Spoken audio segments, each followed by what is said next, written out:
고린도후서 1장 12절부터 24절 말씀 함께 읽었습니다.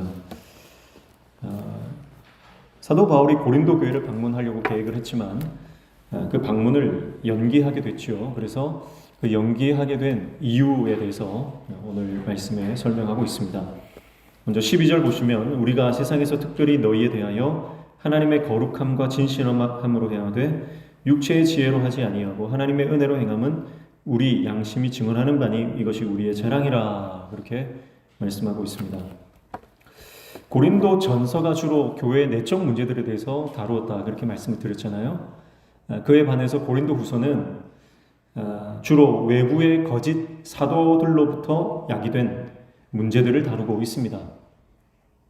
그러니까 사사건건 이 외부에서 들어온 유대인 그리스도인들, 자칭 사도라고 말하는 그 사람들이 사도 바울의 그 사역에 대해서 계속해서 시비를 겁니다. 그래서 사도 바울이 고린도에 방문하기로 했는데 오지 않았다, 그 말을 하면서 이것 봐라, 사도 바울은 신실하지 못한 사람이다, 그렇게 시비를 거는 거예요. 그래서 사도 바울의 이런 사역들을 보면요, 계속해서 끊임없이 하나의 문제가 해결되면 그 문제를 봉합하고 나면 또 예기치 않은 다른 문제들이 터지고 또 그것들을 또 말씀으로 이겨나가고 하는 이 과정들이 반복되는 것을 볼 수가 있습니다. 그래서 우리의 삶이 이와 같다 그랬죠. 우리의 삶은 그냥 하나의 그 사건, 하나의 행사를 잘 마치고 나면 끝나는 게 아니다 그랬습니다. 그래서 문제가 있으면 그 문제를 해결하고 또 다시 파도가 이어서 오는 것처럼 계속해서 인생의 파도를 맞닥뜨리는 것이 우리의 그 사역이고, 그리고 그것이 우리 인생 여정이다, 그렇게 말씀을 드렸습니다. 그래서 어쩌면 우리가 살아가는 이 땅의 삶은 기도의 긴 호흡을 유지하는 것과 같다, 이렇게 볼 수가 있어요. 자, 무슨 말이냐면 어쩌면 우리 인생은요, 물 안에 들어가는 것과 같다라고 볼 수가 있는 거죠. 제가 어떤 그 영상에 보니까 한 그 마술사가요, 물 속에서 뭐 몇십일 동안 한 번도 밖으로 나오지 않고 지내는 그런 그 이벤트를 하더라고요.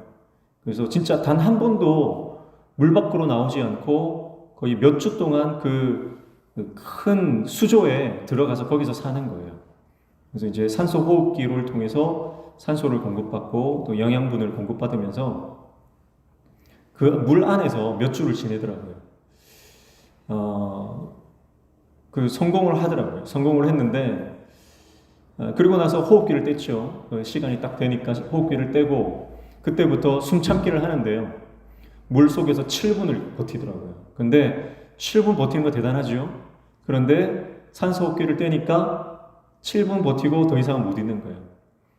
몇십 시간 혹은 몇백 시간을 그 안에 있다 해도 산소 호흡기를 달면 그 안에 있을 수 있는 거예요. 그런데 산소 호흡기를 떼는 순간 몇 분을 버티지 못하고 물 밖으로 나오게 되는 겁니다.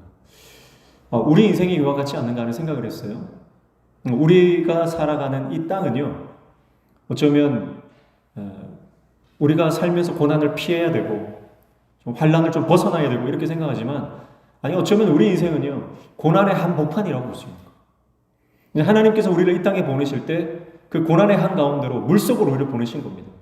근데 그냥 보내시지 않고 뭘 같이 주시냐면 하나님의 말씀, 하나님의 은혜, 하나님의 생명을 공급받을 수 있는 그 호흡기, 기도의 줄을 함께 보내주신다는 거예요.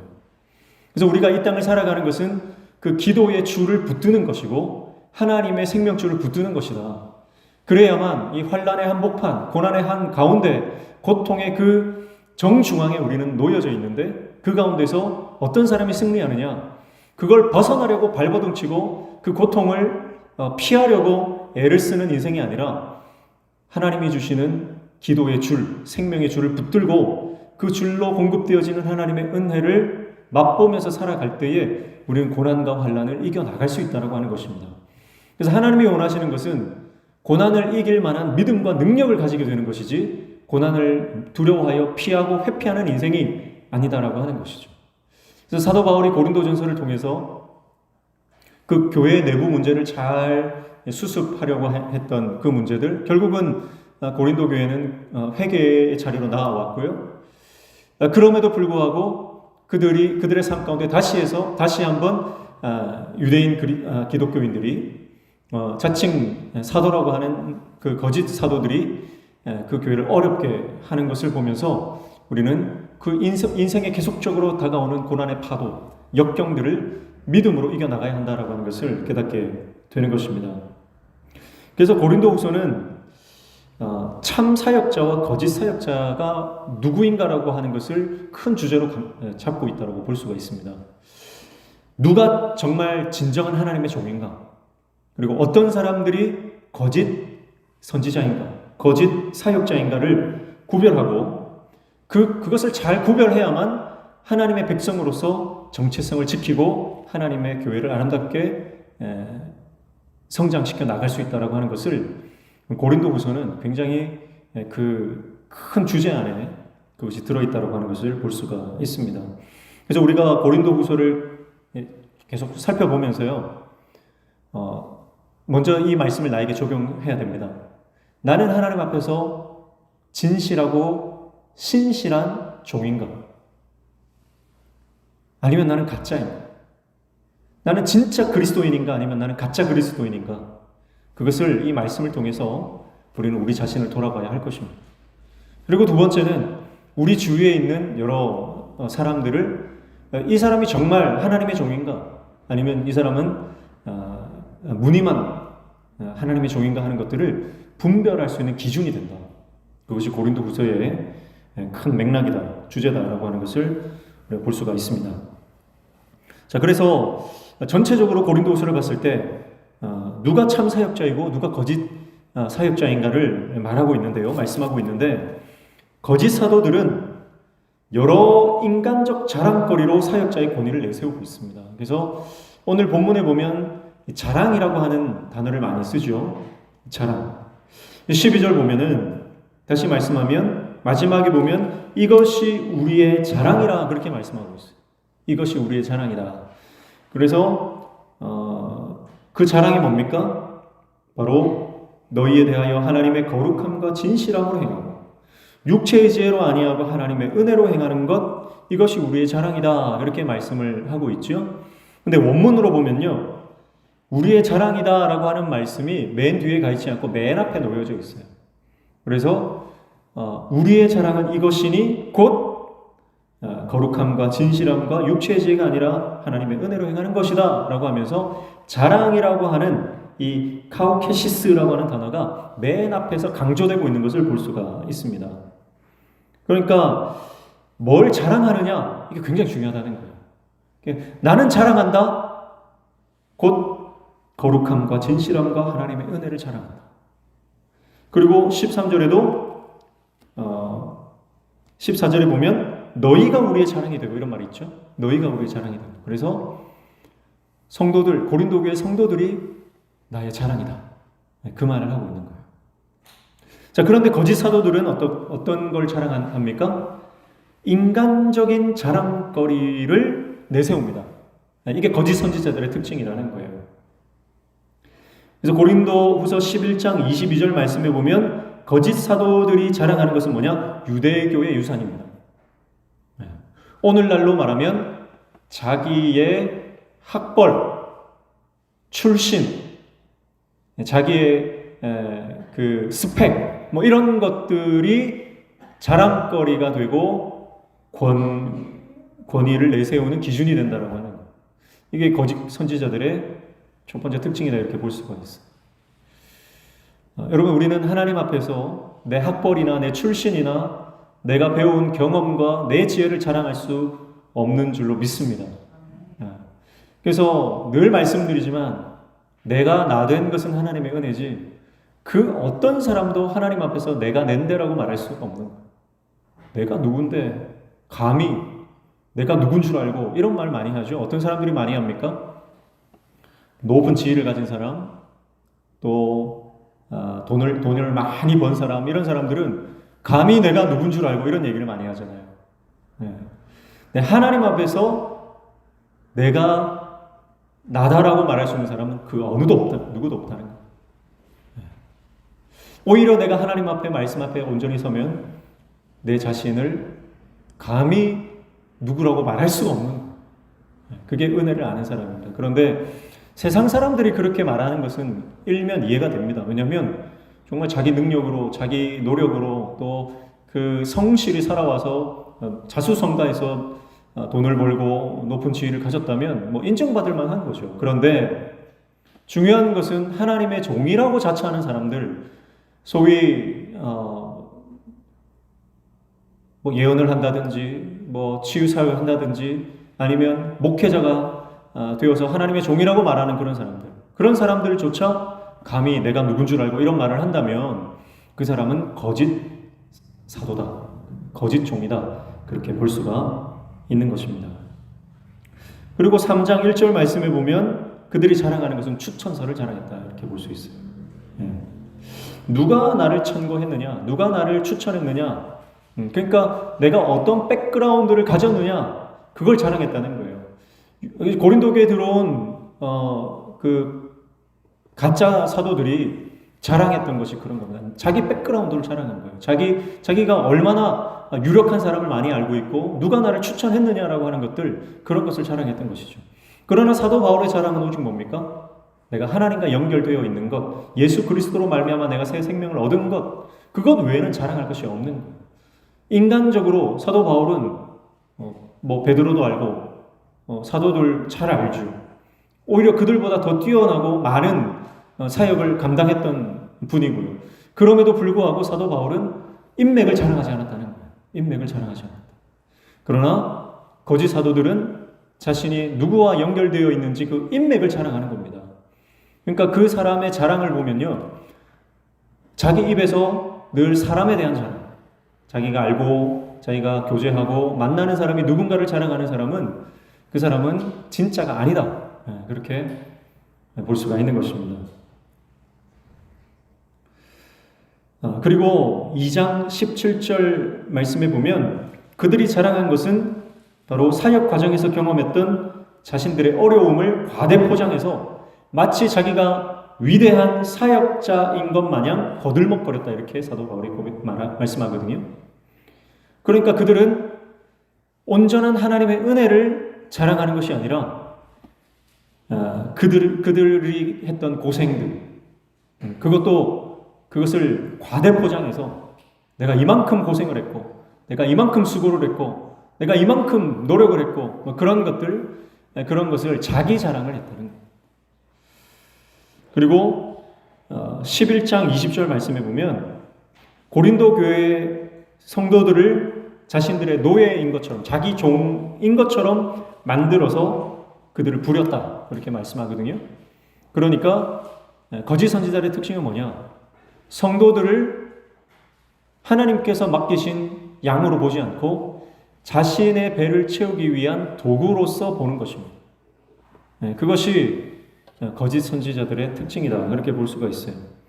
오늘 다시 12절 말씀 처음에 보면 사도 바울이 뭐라고 말씀하냐면 우리가 세상에서 특별히 너희에 대하여, 그렇게 말씀하고 있어요.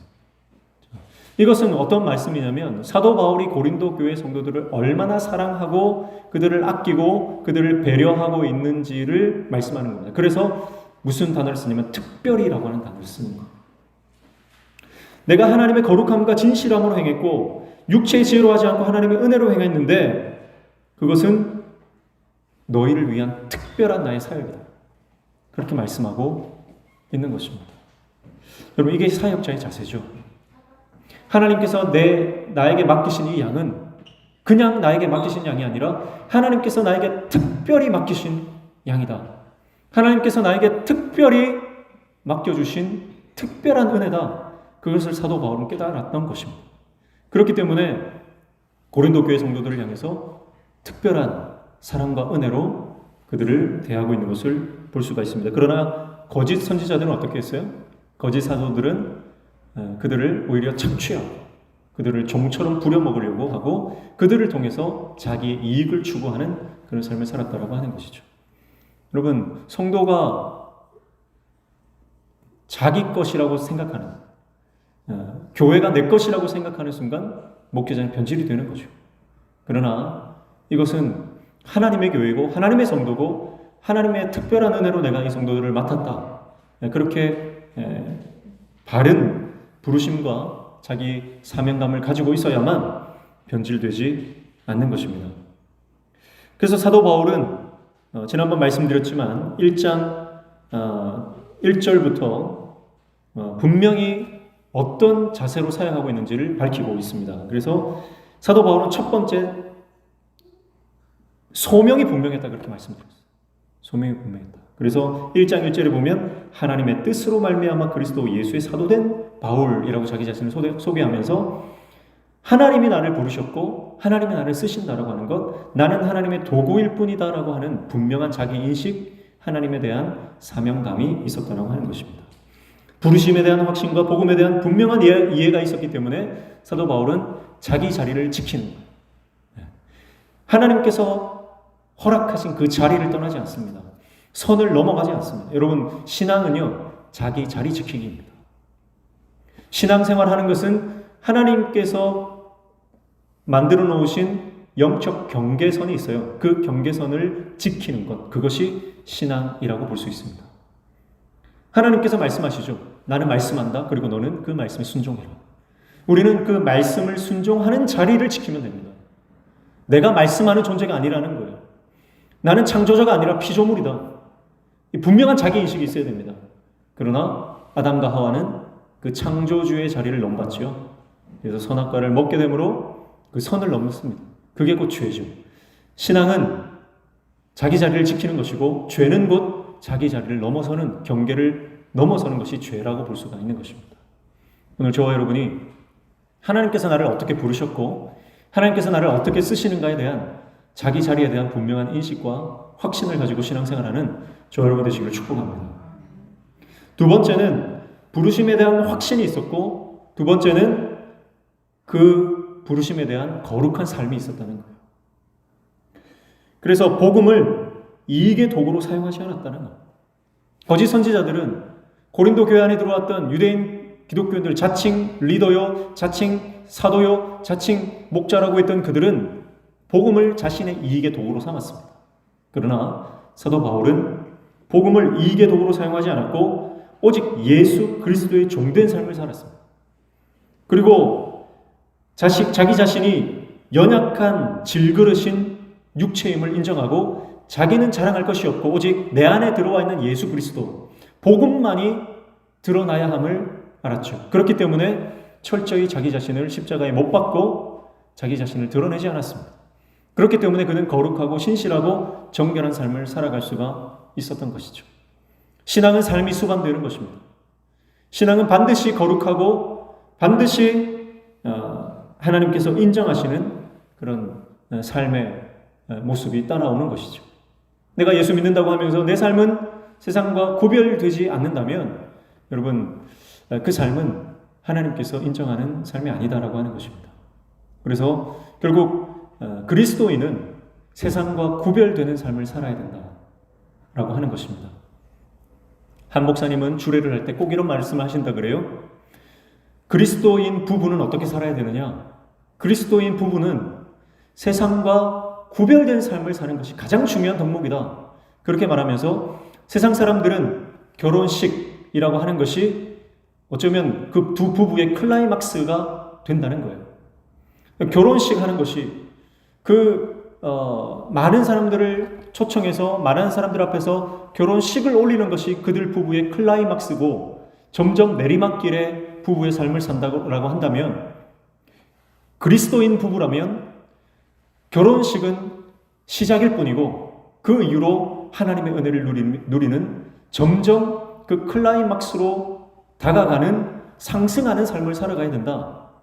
그것이 구별된 삶이 아닌가 그렇게 말씀을 하신다 하더라고요.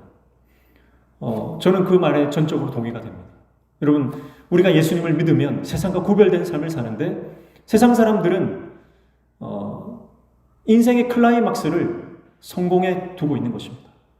직장을 가지고 결혼에 꼴이 나고 자녀를 낳고 그러한 것들이 인생의 정말 최절정기가 된다고 본다면 예수 그리스도를 믿고 구주로 고백하는 사람들은 세상이 추구하는 그 성공의 원칙이 아니라 내가 힘들고 어렵고 고난 가운데 있다 할지라도 우리는 점점 하나님 안에서 영적인 축복을, 놀라운 하나님의 은혜를 누리는 인생으로, 그렇게 한번 정점을 찍고 내리막으로 내닫는 그런 삶이 아니라 하나님의 은혜를 경험하면서 점점 더 영적으로 상승하여 영적인 고지대로 올라가는 그러한 삶이 세상과 구별된 삶이 아닌가, 그렇게 생각하게 되는 것이죠. 오늘 저와 여러분이 예수님을 만난 이후로, 내가 하나님의 은혜를 경험한 이후로 영적으로 더욱 풍성한 삶, 영적으로 비상하는 삶을 살아가는 저와 여러분 되시길 축복합니다. 몸이 병들고 마음이 상처를 당하고 여러 가지 집안에 우환과 풍파가 있어도요, 그러한 것들이 우리의 영적인 상승을 막을 수 없는 겁니다. 왜냐하면 우리는 본질적으로 다른 가치를 추구하고 살아가는 인생이 되기 때문에 그런 거예요. 그래서 두 부부가 예수 그리스도 안에서 그 은혜를 누리게 된다면 그 부부는 어떠한 고난과 역경이 있어도 함께 주님께로 더 가까이 나아가는, 영적으로 성장하고 비상하는 삶을 살게 되는 것이죠. 여러분, 그게 구별되는 것입니다. 세 번째는 사도 바울은 하나님의 종의 진정한 보상이 무엇인지를 알고 그 보상을 쫓아 사는 삶을 살았습니다. 하나님이 주시는 상급을 최고의 가치로 여겼습니다. 그래서 그 최고의 상급을 위해서 세상 것들을 취하지 않았습니다. 세상의 좋은 것들을 취하기 위해서 주님이 주시는 상급을 포기하지 않았다는 것입니다. 주님이 주시는 상급을 세상 것들과 바꾸지 않는 그런 믿음으로 살아갔다는 것이죠. 이 땅의 인정과 안정 대신 연약함과 멸시와 환난을 선택했습니다. 왜냐하면 하나님께서 마지막 때에 주실 영원한 상급에 자신의 가치를 걸었기 때문에 그렇습니다. 그래서 거짓 선지자들은 이 땅에서 얻는 사람들의 인정과 또 세상에 살아갈 때 안정감을 주는 모든 권력, 권위, 또 재정, 이런 것들을 취했습니다. 세상적으로 취할 수 있는 모든 것들을 취하고 그들의 안락한 삶을 위해서 축적하는 삶을 살았단다면, 사도 바울은 세상의 모든 것을 포기했습니다. 안락한 삶, 인정받는 삶, 존경받는 삶을 포기하고 오히려 환난 가운데, 고난 가운데 복음을 위해서 들어갑니다. 왜냐하면 이 땅에 어떤 좋은 것도 하나님이 마지막 때에 그의 삶을 보상해 주실 그 보상과는 비교할 수가 없기 때문에 그렇습니다.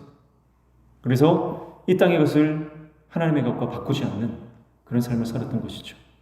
그래서 어떤 사람이 진짜 그리스도인이냐, 언제 그게 판가름 나냐면 세상의 좋은 것들이 앞에 있을 때 그것보다 하나님의 영원한 나라를 위해서 그것을 포기할 수 있느냐라고 하는 것을 볼 때 우리는 내가 진짜냐 가짜냐를 스스로 증명할 수 있다고 하는 것이죠. 그러한 과정을 통과하지 않고서 내가 진짜인지 가짜인지 사실 알기가 어려운 것이고, 사역자들도 마찬가지입니다. 사역자들도 하나님의 종이라고 하지만 자칭 하나님의 종들도 이런 정말 내가 세상에 좋은 것들을 포기할 수 있느냐, 그것을 본다면 그 사람이 정말 하나님의 종이냐 아니냐를 판가름할 수 있다고 하는 것입니다. 오늘날 많은 그리스도인들이, 그리고 하나님의 종들이 좋은 것에 머무릅니다. 사단은 악한 것, 추한 것, 나쁜 것으로 유혹하지 않거든요. 항상 좋은 것으로 유혹합니다. 그건 굿이죠, 굿. 항상 굿을 제시합니다. 좋은 거죠. 근데 하나님의 것은 굿이 아닙니다. 하나님의 것은 베스트입니다. 그래서 최상의 것을 하나님이 주시는 거예요. 근데 우리는 항상 내 눈앞에 있는 좋은 것, 굿을 선택합니다. 그러나 영적인 사람은요, 내 눈앞에 있는 좋은 것, 굿을 선택하는 것이 아니라 베스트를 바라봅니다. 하나님이 주실 영원한 상급을 바라보고 그 상급을 쫓아 살아가게 되는 줄로 믿습니다. 그래서 예수님을 유혹했던 사탄도 마찬가지거든요. 나쁜 것으로 예수를 유혹하지 않습니다. 돌을 떡을 만들어 먹으라, 높은 곳에서 뛰어내려라, 이러한 것들은요, 그게 나쁜 것이 아니거든요. 그걸 행하면 사람들에게 인정을 받고 존경을 받고 사람들이 찬사를 보내고 기적이 일어났다고 박수를 치고 많은 무리들이 따를 거예요. 겉으로 보면 좋은 겁니다. 그런데 영적으로 정확하게 예수님 분별하시는 거예요. 그것을 위해서 내가 이 땅에 온 것이 아니다. 예수님이 바라보신 건 뭡니까? 십자가입니다. 그러니까 마귀는 예수님께 세상의 재물과 세상의 권위와 권세와 그리고 내 배를 채워줄 수 있는 것들을 제시하는 겁니다. 그게 곧 육신의 정욕이고 안목의 정욕이고 이생의 자랑인데 그것이 죄로, 그 본질은 죄지만 그게 죄로 포장되어 있지 않죠. 화려하고 좋은 것으로 포장되어 있는 겁니다. 근데 예수님은 정확하게 그것을 간파하시는 거죠. 분별하시는 거죠. 그리고 예수님이 가야 하는 길은 영광의 길이 아니요, 사람들의 인정받는 길이 아니요, 사람들의 배를 채워주는 육적인 것을 만족시켜주는 길이 아니라 바로 영적인 하나님의 놀라운 사명, 바로 십자가의 길을 가는 것이다. 그것을 너무나 명확하게 아셨기 때문에 그 유혹으로부터 이기게 되는 것입니다. 사랑하는 성도 여러분, 우리가 끝까지 붙들어야 하는 것, 그것은 이 땅에 좋은 것이 아닙니다. 예수 그리스도의 십자가인 줄로 믿습니다. 예수 그리스도의 십자가를 통과할 때에만 우리는 부활의 영광으로 들어갑니다. 부활의 영광, 곧 하나님께서 우리의 심판주로 예수 그리스도가 우리를 맞이하실 때, 우리가 그분 앞에 섰을 때에 착하고 충성된 종이다 말씀하시며 우리의 눈물을 닦아주시고 우리 모든 수고와 우리 모든 눈물과 우리의 피 땀을 주님 친히 닦아주시며 위로해 주시고 우리에게 놀라운 상급을 허락해 주실 줄로 믿습니다. 우리 그거 바라보는 거예요. 그렇기 때문에 이 땅은 물속과 같다는 겁니다. 이 땅은 물 밖으로 나오는 때가 언제예요? 그때는 우리가 주님 만나는 날이에요. 그래서 우리가 지금 물속에 있다는 생각하셔야 돼요. 고난 가운데 항상 우리는 이 환난과 역경의 한복판에 있는 거예요. 그러나 우리는 생명줄, 기도의 줄을 주님으로부터 공급받았고 그 영적인 은혜를 그 줄로부터, 기도의 줄로부터 우리는 공급을 받는 것이죠. 그래서 우리가 이 신기루와 같은 이 세상을 우리가 마감하고 주님 앞에 설 때에 하나님 주시는 놀라운 상급, 그 놀라운 은혜를 바라보며 나아가는 하나님의 종 되시길 축복합니다. 그래서 우리의 육적인 갈망이 영적인 갈망으로 변화되어야 됩니다. 이것이 변화되지 않으면 교회가 성장할 수 없고 개인의 삶도 성장할 수 없습니다. 목회자의 갈망도 영적인 갈망이 되어야 됩니다. 목회자가 갈망하는 것이 교회가 육적으로 가시적인 성장, 성도가 많아지고 재정이 튼튼해지고 그런 것들이 목회자의 갈망이 된다면 교회는 깊은 하나님의 은혜 가운데로 들어갈 수가 없는 거예요. 성도들도 마찬가지입니다. 성도들의 갈망이 교회 안에서 내가 높아지고 사람들에게 인정받고 내 자아를 실현하는 그 정도의 수준의 문화생활, 종교생활 정도로 교회를 다닌다면 그 육적인 갈망이 우리를 영적인 깊은 세계로 인도하지 못한다는 거예요. 우리 모든 저와 여러분의 갈망이 하나님의 나라를 바라보고 꿈꾸는 영적인 갈망으로 변화되어지기를 축복합니다. 제가 어제 노회를 다녀왔는데요. 노회를 가면 수많은 목사님들, 장로님들이 모이죠. 목사님들만 몇백 명이, 우리 평남노회 목사님들만 한 360명인가 하여튼 모였어요. 근데 그 목사님들 특징이 있습니다. 크고 잘 나가는 교회 목사님들은 어깨에 힘이 들어가 있어요. 그런데 아직 미자립교회, 개척교회, 목회를 오래 했음에도 불구하고 여전히 자립하지 못하는 개척교회 목사님들, 작은 교회 목사님들은요, 어깨에 힘이 쭉 빠져 있는 거예요. 제가 그걸 보고 마음이 좀 아프더라고요. 그런데요, 그 가운데요, 정말 개척한 지 얼마 되지 않은 목사님이든 좀 시간이 된 목사님이든 성도가 얼마 되지 않음에도 불구하고 당당한 목사님이 계시고 그런 목사님들은 제가 보면서 정말 도전이 됩니다. 그러니까 그분들의 갈망은요, 육적인 것에 머무르지 않기 때문이다. 저는 그렇게 생각을 하거든요. 교회가 작아도, 교회가 재정적으로 약해도요, 그 안에 복음의 능력이 있기 때문에 누구 앞에서도 당당한 거예요. 누구 앞에서도 당당한 거예요. 여러분, 오늘 저와 여러분이 그런 하나님의 신실하고 당당한 종 되시기를 축복합니다. 그래서 우리는 세상을 향해서 당당하게 살아야 됩니다. 하나님 앞에서 거룩하게, 세상을 향해서 당당하게. 여러분, 우리가 하나님 앞에서 낮춰야 되지 사람들 앞에서 우리가 기죽을 필요가 없습니다. 전혀 기죽을 필요가 없어요. 그래서 그런 작은 교회지만 당당하신 분들을 보면서 제가 굉장히 도전을 받고 감동을 받게 되는 것이죠. 저는 어땠을까요? 저는 기가 죽었을까요? 살았을까요? 여러분들의 판단에 맡기겠습니다. 사랑하는 성도 여러분, 늘 주님 앞에서 거룩하게 살되 세상 가운데 당당하게 살아가는 하나님의 종 되시기를 축복합니다. 그게 우리의 위치예요. 그게 우리의 위치예요. 그래서 하나님은 우리에게 세상을 정복하고 다스리라 그랬지 기죽어서 세상 가운데 숨어 살라고 하는 게 아닙니다. 우리는 예수 그리스도의 복음의 능력과 그 이름의 권세를 가지고 영혼을 살리고 세상을 변화시켜 나가는 하나님의 신실하고 거룩한 능력 있는 종으로 살아가는 저와 여러분 되시기를 축복합니다. 사도 바울은 참 보상이 뭔지 알았습니다. 진짜 가치가 뭔지 알았습니다. 그렇기 때문에 그는 세상의 좋은 것들을 취하는데 한눈을 팔지 않았다라고 하는 것입니다. 그래서 영적인 것, 영원한 것, 그것에 자기 가치, 인생의 가치를 두었기 때문에 사도 바울은 수많은 역경과 또 이 공격을 받죠. 인신 공격을 너무나 많이 받습니다. 그럼에도 불구하고 때로는 상처를 받고 때로는 정말 좀 두려운 마음도 들었지만 그럼에도 포기하지 않는 거예요. 사실 고린도에 도착했을 때 사도 바울이 엄청나게 두려워했다 그랬잖아요. 사도행전에 보면은 그래서 하나님이 사도 바울 가운데 나타나셔가지고 두려워하지 말라고 그러시거든요. 두려워하지 말라. 두려워하지 말라. 이성에 예비된 사람이 많다. 하나님께서 우리 가운데 나타나셔서 우리 가운데 위로하시고 힘주시고 용기 백배하게 해주시는 줄로 믿습니다. 그 주님 붙들고 끝까지 우리 사명 감당하는 저와 여러분 되시기를 축복합니다. 그래서 오늘 사도 바울은 자랑에 대해서 이야기하고 있습니다. 뭘 자랑하느냐? 그래서 입만 열면 나오는 것이 결국 내 안에 있는 거예요. 입만 열면 자식 자랑, 뭐 손주 자랑, 뭐 자기 뭐 가지고 있는 집에 뭐 그런 거 자랑하는 사람들 있죠. 아직 예수가 그 안에 차 있지 않은 것. 그러나 입만 열면 예수 자랑, 하나님 은혜 자랑, 하나님을 간증하고 하나님의 나라를 꿈꾸는 그런 저와 여러분 되시기를 축복합니다. 15절부터 17절까지는 사도 바울이 왜 그 계획이 변경되었는지에 대해서 말씀을 하고 있습니다.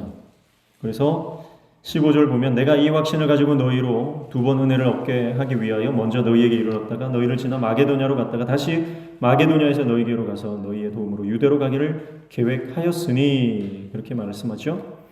고린도전서 16장 5절 이하에 보면 사도 바울의 원래 여행 계획은 마게도냐에 가서 그 다음 고린도를 갔다가 고린도에서 예루살렘으로 가는 것이었습니다. 마게도냐, 고린도, 예루살렘. 그 예루살렘의 연보를 가지고 가는 거예요. 그래서 이 여행의 목적은, 궁극적인 목적은 어려움을 당하고 있는 예루살렘 교회에 헌금을 전달하는 것이었습니다. 그런데 이제 그 가는 과정 가운데 마게도냐를 거쳐서 고린도 교회를 방문하는 것이었죠. 그런데 그 계획이 수정이 된 거예요. 그래서 오늘 본문에 보면 고린도, 마게도냐, 다시 고린도, 그리고 예루살렘 이렇게 수정이 되었습니다. 그런데 이 계획마저도 이행을 하지 못했다는 겁니다. 그래서 예루살렘을 위한 연보와 관련된 여행이었지만 사도 바울이 이 여행을 떠나지는 못했다. 그렇게 말씀하고 있습니다. 그래서 18절부터 22절 말씀해 보면 그 이유에 대해서 설명하기 전에 바울이 전한 복음의 일관성과 신뢰성에 대한 변호를 하고 있어요. 그래서 첫 번째는 성부 하나님의 신실하심과 두 번째는 예수 그리스도의 신실하심과 세 번째는 성령의 기름 부으심, 인치시고 보증하시는 그 성령의 기름 부으심에 대해서 말씀하고 있습니다. 먼저 복음의 일관성, 신뢰성에 대해서 먼저 말을 하고 난 다음에 그리고 나서 방문 계획을 변경한 이유를 설명하고 있습니다. 그래서 23절, 24절 말씀에 보면 내가 내 목숨을 걸고 하나님을 불러 증언하게 하시게 하노니 내가 다시 고린도에 가지 아니한 것은 너희를 아끼려 함이라 우리가 너희 믿음을 주관하려는 것이 아니요 오직 너희 기쁨을 돕는 자가 되려 함이니 이는 너희가 믿음에 섰음이라. 그렇게 말씀하죠. 자, 구체적인 이유는 뭡니까? 내가 너희를 아껴서 그렇다. 그리고 내가 너희를 주관하려는 것이 아니기 때문에 그렇다. 내가 너희 믿음을 내 손에 쥐고 너희를 일방적으로 막 이렇게 쥐고 흔들려고 하는 것이 아니다 이 말이에요. 근데 그 근거가 뭡니까? 바로 앞서 말했던 하나님의 신실하심과 예수 그리스도의 신실하심과 성령의 기름 부으심 때문이다라고 하는 것이죠. 그러니까 하나님을 신뢰하기 때문에 성부, 성자, 성령의 사역과 그 성품에 대해서 신뢰하고 그 인격이 우리 안에 들어와 있기 때문에 하나님의 신실하심 때문에 계획을 변경하게 된 것이다. 그리고 개인적인 구체적인 이유는 뭐냐? 그것은 바로 내가 너희의 믿음을 쥐락펴락하는 입장이 아니라 오히려 너희를 아끼고 너희를 어린아이처럼 대하는 것이 아니라 바로 내 동역자로 생각하기 때문이다. 그렇게 말씀하는 것입니다. 자, 여기 보세요. 23절에 보면 내가 목숨을 걸고 하나님을 불러 증언하시게 하노니 이렇게 말씀하죠. 그러니까 내가 너희를 정말 아껴서 가지 못했다 이 말이에요. 근데 이게 자기 목숨을 걸 수 있다 이 말이죠. 내가 목숨을 걸고 이 말을 한다는 겁니다. 그리고 하나님을 불러 증인으로 삼는다. 그러니까 이게 거짓이 아니다 하는 것을 강조하는 것이죠. 엄숙하고 진지한 자기 변호입니다. 내가 정말 너희를 아끼는데 내가 목숨 걸고 이 말하는 거다. 하나님 앞에서 내가 하나님을 증인으로서 내가 이 말하는 거다. 그러니까 얼마나 이 말이 강력한 말입니까? 근데 동시에 이 말씀은 굉장히 슬픈 표현이에요. 정말 이렇게까지 표현해야 고린도 교회 성도들이 들을 상황이라는 거죠. 왜 그렇습니까? 거짓 사도들이 굉장히 고린도 교회 성도들의 마음을 지금 헤집어 놓았기 때문에 사도 바울의 이 말이 잘 안 들어가는 거예요. 그러니까 이렇게 정말 엄중한 표현을 써서 그들에게 말씀을 하고 있다. 그러니까 지금 고린도 교회가 굉장히 심각한 상황, 거짓 사도들로 인해서 굉장히 지금 혼란스러운 심각한 상황이라고 하는 것을 짐작할 수 있는 부분입니다. 그리고 24절에 보면 우리가 너희 믿음을 주관하려는 것이 아니요라고 말했죠. 믿음을 주관하게 하는 것이 아니다라고 하는 것은 사도 바울이 그 어린아이처럼 이 고린도 교회 성도들을 대하지 않겠다는 거예요. 분명히 회개해야 될 문제가 있고 분명히 그들 가운데 나무랄 때가 있다는 거예요. 그런데 고린도 교회가 고린도전서 이후에 회개하고 돌아오는 모습들, 믿음 가운데 서령하는 모습들이 있었기 때문에 사도 바울이 그걸 인정해 주는 거예요. 그러니까 그들을 믿음을 막 이렇게 쥐락펴락, 어떤 면에서 어떤 그 가스라이팅, 정신지배 같이 막 무조건 막 억눌러 가지고 하려는 것이 아니다라고 하는 것입니다. 그래서 오직 너희 기쁨을 돕는 자가 되려 합니다. 이렇게 말씀하죠. 돕는 자. 여기서 돕는 자라고 하는 것은 쉰 에르고이라고 하는 헬라어인데요. 이것은 단순히 돕는 자가 아니라 함께 일하는 자, 동역자라고 하는 뜻입니다. 그러니까 사도 바울이 고린도 교회 성도들을 자기의 동역자로 보는 거예요. 나도 너희의 동역자고 너희도 내 동역자다. 내가 위에 서서 너희를 막 끌고 가는 그런 존재가 아니고 나는 너희의 신실한 동역자로 서기를 원한다라고 하는 성도들을 향한 사도 바울의 인식과 그들을 향한 배려를 볼 수 있는 대목입니다. 그래서 그렇게 해서 사도 바울이 여러 가지 상황이 여의치가 않습니다. 그래서 그 거짓 선지자들이 사도 바울을 굉장히 그 면전에서 힐난을 했고요. 그런 상황 가운데서 사도 바울이 고린도 교회에 재방문을 하는 것은 굉장히 지금 그 힘든 상황이에요. 그래서 정말 가기를 원했지만 그 상황들이 막힘으로 인해서 성도들을 향해서 내가 지금 갈 수 없는 상황이다. 그러나 내가 신실하지 않아서 갈 수 없는 상황이 아니라 하나님의 계획들 안에서 신실하신 하나님의 계획들 안에서 내가 가지 못했던 것이기 때문에 그것을 충분히 설명하고 자기를 변호하고 있는 것으로 볼 수가 있습니다. 자, 사랑하는 성도 여러분, 여기서 보십시오. 사도 바울은 사역을 할 때 절대 억지로 하지 않습니다. 길이 막히거나 아니면 상황들이 막혔을 때에 하나님께 묻고 하나님의 신실하심을 의지하고 본인이 원하지만 갈 수 없는 상황이 된다면 하나님의 뜻에 우회하고 뜻을 돌이키기도 한다는 거죠. 여러분, 이것이 굉장히 사도 바울이 사역할 때 중요한 거였습니다. 그리고 이것은요, 내가 가기 싫다고 하더라도 하나님이 말씀하시면 순종하고 갈 수 있는 그런 부분도 되는 거죠. 그래서 사도 바울은 사실은 마게도냐, 유럽으로 가기를 원하지 않았어요. 사도 바울이 원했던 것은 당시의 서바나, 스페인 쪽으로. 그래서 그쪽으로 가서 복음을 전하려고 하는 그런 열망이 있었어요. 왜냐하면 당시의 인식은 뭐냐면 그 땅끝이 서바나다 그렇게 생각했거든요. 그래서 사도 바울은 땅끝까지 이르러 내 증인이 되리라. 예수님께서 원하시고 꿈꾸시는 그 땅끝을 본인도 꿈꿨던 거예요. 그러니까 내가 가야 되는 곳은 반드시 땅끝이다. 그러니까 서바나로 가야 된다. 그렇게 생각했던 거죠. 여러분, 너무나 아름다운 꿈 아닙니까? 그런데 자기의 길이 막히는 거죠. 그리고 하나님께서 환상 가운데 마게도냐로, 유럽으로 건너오라고 하는 하나님의 그 사인을 캐치를 하고 본인이 계획하지 않았던 그 길로 떠나는 사도 바울의 모습을 볼 수 있는 것입니다. 여러분, 이게 하나님의 종, 진실한 하나님의 종이 하는 길이에요. 내가 원해도, 내가 꿈꿔도 주위 사람들이 들었을 때 정말 아름다운 꿈이고 너무나 멋진 꿈이에요. 정말 그것이 하나님께서 주신 꿈과 같은, 물론 그쪽으로 간다고 해서 하나님께서 뭐 저주하신다거나 뭐 하나님께서 책망하실 일도 아니다, 그렇게 여겨지는 일이라 할지라도 하나님은 막으시고 다른 길로 인도하신다면 그것으로 순종하며 나아갈 수 있는 것이 바로 하나님의 종의 모습이다라고 하는 것을 우리는 보게 됩니다. 고린도 교회도 마찬가지죠. 사도 바울은 고린도 교회를 너무 가고 싶었습니다. 그럼에도 계속 그것이 막히는 거예요. 그런데 사도 바울은 그 막히는 것에 대해서 억지로 인간적인 노력으로 그것을 뚫어내려고 하는 것이 아니라 신실하신 하나님께 자신의 사역을 맡기는 거예요. 그리고 그 사정을 고린도 교회 성도들에게 서신으로 잘 설명을 하고 있다라고 하는 것입니다. 우리가 인생을 살면서 우리는 내가 원하는 것이 하나님의 꿈이라고 착각하는 경우가 굉장히 많이 있습니다.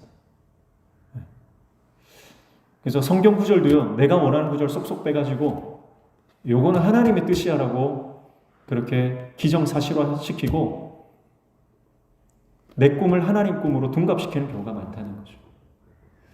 우리가 신앙생활하면서 내 꿈을 하나님의 꿈으로 둔갑시키고 내 고집으로 나아가는 인생이 아니라 하나님께서 말씀하시는 것, 그 말씀을 듣고 깨닫고 정확하게 하나님의 사인을 분별하여 하나님께서 기뻐하시는, 하나님께서 원하시는 길로 나아갈 수 있는 하나님의 종 되시기를 주님의 이름으로 축복합니다. 이제 연말이 다가오니까요, 내가 내년에 어떤 사역을 해야 되냐 그런 고민들을 많이 하시고 계시더라고요. 하나님께서 말씀하시는, 하나님께서 손짓하시고 부르시는 그곳에 가면 뒤탈이 없고 부작용이 없고 후유증이 없는 줄로 믿습니다. 근데 내가 이거 하고 싶어서 끝까지 고집 부리면요, 반드시 그 일들 뒤에는 부작용이 따르는 것입니다. 그래서 오늘 저와 여러분이 하나님이 원하시는 그 자리에 있을 수 있는 하나님 종 되시길 축복합니다. 그래서 하나님이 부르신 그 자리를 넘어가지 않는, 선을 넘지 않고 순종의 자리에 머물러 있는 것, 그것이 믿음의 본질이고 신앙이라고 하는 것, 오늘 계속해서 살펴봤는데요. 오늘 정말 그것이 내가 진짜 그리스도인이냐 가짜 그리스도인이냐, 그것을 판가름하는 가장 큰 기준 중에 하나다. 그것을 기억하시고요, 우리 인생 가운데 오늘 하나님이 부르시는 그 자리에 순종으로 나아갈 수 있는, 오늘 하나님께서 나에게 원하시는 그 시점, 그 공간과 그 시간과 그 장소에 순종함으로 나아갈 수 있는, 머무를 수 있는 하나님의 신실한 종들 다 되시기를 주님의 이름으로 축복합니다. 찬양하겠습니다. 찬송가 407장 함께 찬양하겠습니다.